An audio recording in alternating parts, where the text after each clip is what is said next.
She spent most of her life painting people nobody else wanted to paint. Immigrants, activists, workers, artists, neighbors, children, outsiders. Critics ignored her for decades. Galleries overlooked her. Yet today, Alice Neel is considered one of the greatest portrait painters in American art history. So how did a woman who endured poverty, personal tragedy, a mental breakdown, and years of obscurity create some of the most psychologically powerful portraits of the 20th century? And why does her famous portrait of Andy Warhol still make viewers uncomfortable nearly 50 years later?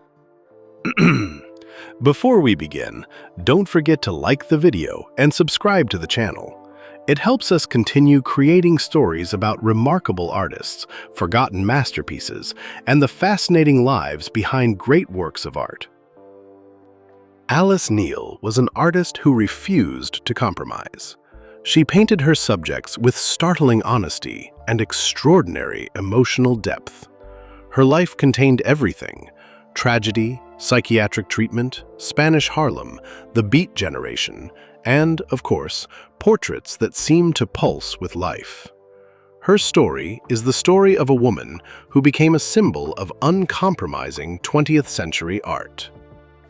January 28, 2025, marked the 125th anniversary of the birth of one of the most distinctive figures in American art, Alice Neel, who lived from 1900 to 1984.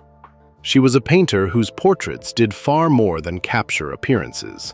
They seemed to reach directly into the inner world of the people she painted. Alice Neel was born in Pennsylvania in 1900. After graduating from high school in 1918, she chose a practical path to help support her family. She passed competitive exams and secured a well-paid clerical position. But art was already calling to her. While working, she attended evening art classes in Philadelphia. 3 years later, in 1921, she enrolled at the prestigious Philadelphia School of Design for Women, now known as Moore College of Art and Design. After completing her studies in 1925, she married and moved with her husband to New York City. Life there was difficult from the start. The young couple struggled financially and often lived in extreme poverty. In 1926, their daughter was born, but the happiness was heartbreakingly short-lived. A year later, the child died. The loss left a permanent scar. Soon afterward, her husband left for Paris, promising to send for Alice later. That promise was never fulfilled. Alone and devastated, Neel suffered a severe emotional collapse and spent time receiving treatment in a psychiatric hospital. Painting eventually became her path back to life. Her works from the early 1930s are filled with personal grief and emotional intensity. It feels as though she poured every hardship she had endured directly onto the canvas. In the late 1930s, Neel moved to Spanish Harlem with a new partner. The neighborhood became one of the most important influences on her art. Its diversity, energy, and endless variety of human stories provided a constant source of inspiration. It was there that her sons Richard, born in 1939, and Hartley, born in 1941, entered her life. The portraits she painted in Harlem are filled with compassion, warmth, and genuine curiosity about ordinary people. Unlike many artists, she wasn't interested in wealth, status, or glamour. She wanted to understand human beings. Neel truly matured as an artist during the turbulent 1930s. During this period, she created numerous portraits of writers, activists, and members of the political left. Unfortunately, many of these works have been lost. One surprising chapter of her life came much later. In 1959, she appeared in the film Pull My Daisy, based on a script by Jack Kerouac. Alongside Neel were several legendary figures of the Beat Generation, including Allen Ginsberg, Larry Rivers, and David Amram.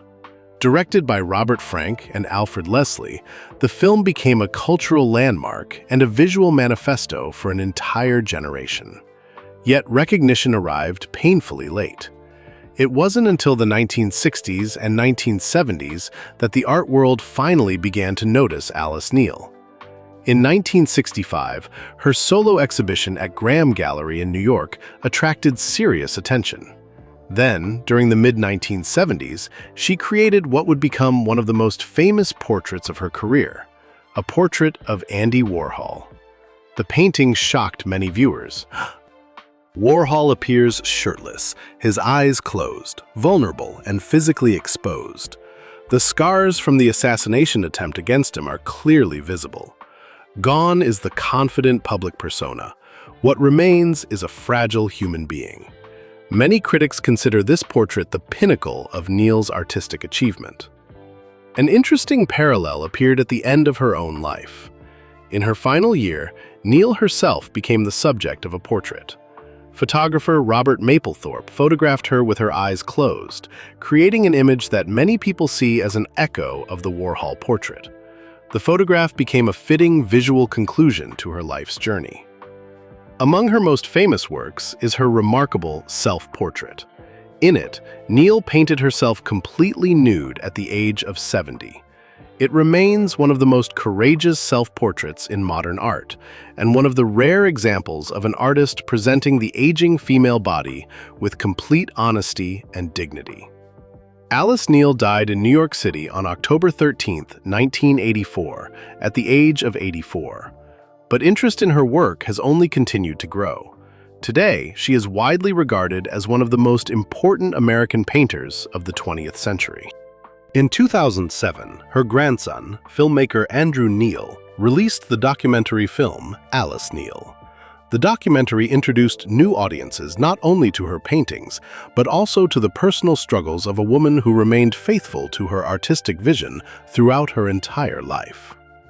Looking back, perhaps the most remarkable thing about Alice Neel is that she never chased fashion, trends, or approval.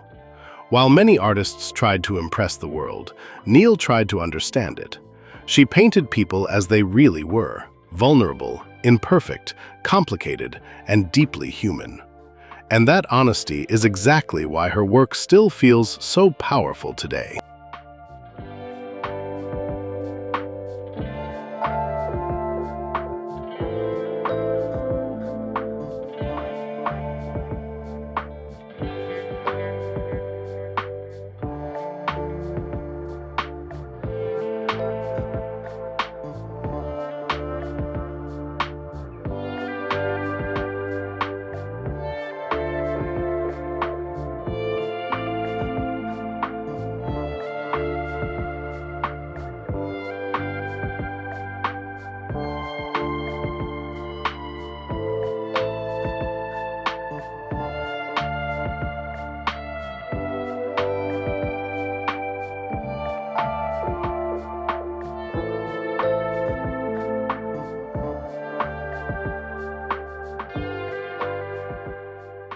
Thank you for watching and spending this time with us.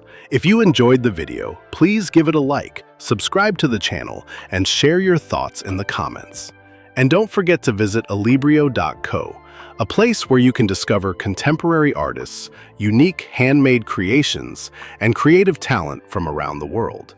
By supporting independent artists and makers, you help creativity continue to thrive. Thanks again for watching, and I'll see you in the next video.